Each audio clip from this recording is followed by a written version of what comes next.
Assalamualaikum warahmatullahi wabarakatuh. Selamat datang sahabat Dede Ngaji Official.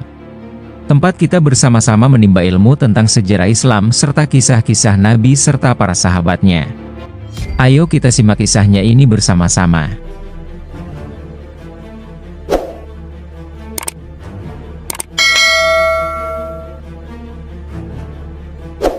Jangan lewatkan kisah menakjubkan ini.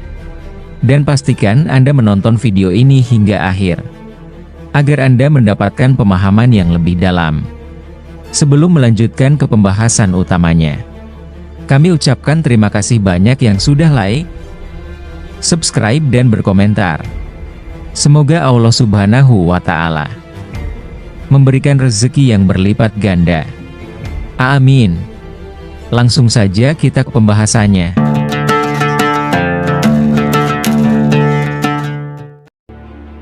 Benarkah Nabi Isa disalib dan wafat di tiang salib? Jauh sebelum penurunan Al-Quran, pertanyaan teologis mengenai, apakah Nabi Isa atau Yesus benar-benar disalib dan wafat di tiang salib atau tidak, telah diperdebatkan sejak lama. Di satu sisi, kaum Yahudi meyakini bahwa mereka telah membunuh Nabi Isa dan memprolognya dengan mengatakan, jika kami telah membunuh utusan Allah. Sedangkan di sisi lain, kaum Nasrani mengimani bahwa Yesus telah wafat di tiang salib dan dikuburkan. Namun dia dibangkitkan kembali 3 hari setelahnya guna menyebarkan ajarannya lagi. Sayyid Qutb, Tafsir fi Dilal Al-Quran hal 801. Isu mengenai klaim kebenaran penyaliban Isa, lanjut Sayyid Qutb dalam Tafsir fi Dilal Al-Quran, terus berlanjut sampai kemunculan agama Islam. Namun klaim keduanya masih dibalut dengan keraguan-keraguan. Hingga akhirnya, Al-Quran turut memberi sumbangan tanggapan soal isu tersebut secara singkat dalam surah An-Nisa ayat 157. رسول الله وما قتلوه وما صلبوه ولكن شبه لهم وإن الذين اختلفوا فيه لفي شك منه ما لهم به من علم إلا اتباع الظن وما قتلوه يقينا. Karena ucapan mereka, ya sesungguhnya kami telah membunuh Al-Masih, Isa putra Maryam, Rasul Allah, padahal mereka tidak membunuhnya dan tidak pula menyalibnya. Tetapi, yang mereka bunuh ialah orang yang diserupakan dengan Isa bagi mereka. Sesungguhnya orang-orang yang berselisih paham tentang pembunuhan Isa, benar-benar dalam keraguan-raguan tentang yang dibunuh itu. Mereka tidak mempunyai keyakinan tentang siapa yang dibunuh itu, kecuali mengikuti persangkaan belaka.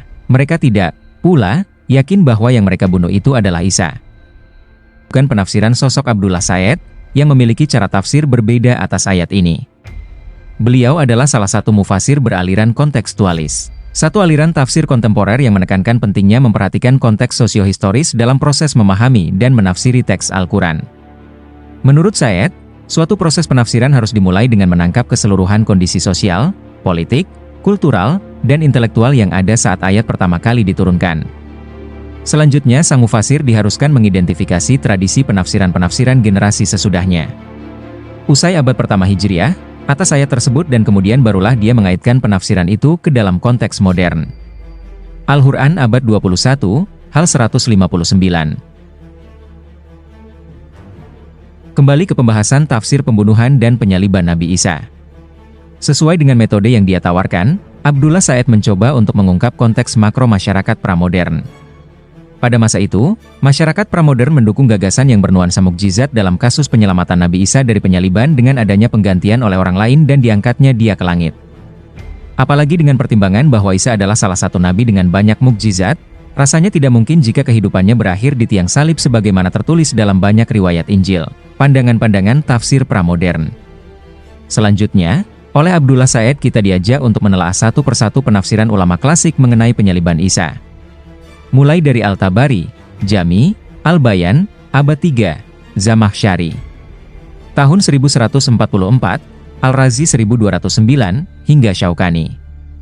Namun karena keterbatasan ruang tulis yang ada, mungkin hanya akan saya cuplikan beberapa penafsiran yang saya rasa sudah mewakili. Al-Tabari dalam tafsir Jami, Al-Bayan, Juz 9 hal 367374, menyebutkan berbagai periwayatan cerita yang berkesimpulan bahwa bukanlah Nabi Isa sosok yang disalib. Dari berbagai versi cerita yang diriwayatkan, ada 2 periwayatan yang ia pilih sebagai cerita yang valid. Kedua versi tersebut sama-sama dari Wahb ibnu Munabbih, W110H728M, seorang tokoh tabi'in dari Yaman yang dikenal dalam bidang hadis karena banyak meriwayatkan kisah-kisah Israiliyat. Dalam versi pertama, diceritakan bahwa ketika Isa dikepung oleh gerombolan orang Yahudi bersama 17 muridnya, Tuhan menyerupakan seluruh wajah muridnya dengan Isa. Ketika itu, orang Yahudi kebingungan sampai hendak membunuh mereka semua bila Isa tidak menampakkan dirinya. Nabi Isa pun berkata pada muridnya, "Siapa di antara kalian yang rela mengorbankan dirinya hari ini dengan imbalan surga?" Salah satu murid Isa pun keluar, karena wajahnya telah diserupakan dengan Isa, dia dibawa dan disalib. Sedangkan Nabi Isa diangkat oleh Allah ke langit. Sedangkan versi kedua, ceritanya lebih panjang, dan menurut saya dalam beberapa hal, versi ini paralel dengan kisah-kisah Injil, Al-Quran abad 21, hal 221. Ceritanya, saat Nabi Isa diberitahu oleh Allah tentang ajalnya yang semakin dekat, dia menjadi cemas dan takut. Dia pun mengundang para muridnya di malam itu untuk makan malam. Seusai makan, Isa melayani mereka, membersihkan tangan mereka, membasuh, dan mengusap tangannya dengan bajunya. Saat mereka menolak, dia berkata, "Barang siapa menolak perlakuanku malam ini maka bukan termasuk pengikutku." Kemudian selesai dengan semua urusan pelayanan, Nabi Isa meminta kepada mereka untuk mendoakannya agar Allah menunda kematiannya. Kisah ini kemudian berlanjut bahwa tiba-tiba para muridnya tidak mampu melantunkan doa. Nabi Isa pun meratap, sang gembala akan diambil, dan domba-domba akan tercerai-berai. Demi Hag, salah satu dari kalian akan berkhianat padaku dengan menjual informasi tentangku sebelum ayam berkokok, lanjut Isa. Dan sebagaimana masyhurnya cerita yang kita dengar terjadilah satu pengkhianatan dari salah satu murid Isa. Namun dengan intervensi mukjizat dari Tuhan, Nabi Isa selamat dengan diangkat ke langit. Sementara Al-Tabari memverifikasi kisah penyelamatan Isa melalui riwayat-riwayat cerita. Al-Zamakhsyari, Al-Kasyaf 1587, juga melakukan hal yang sama. Dia membeberkan dua cerita, versi keduanya mirip dengan cerita kedua yang dibawakan Al-Tabari.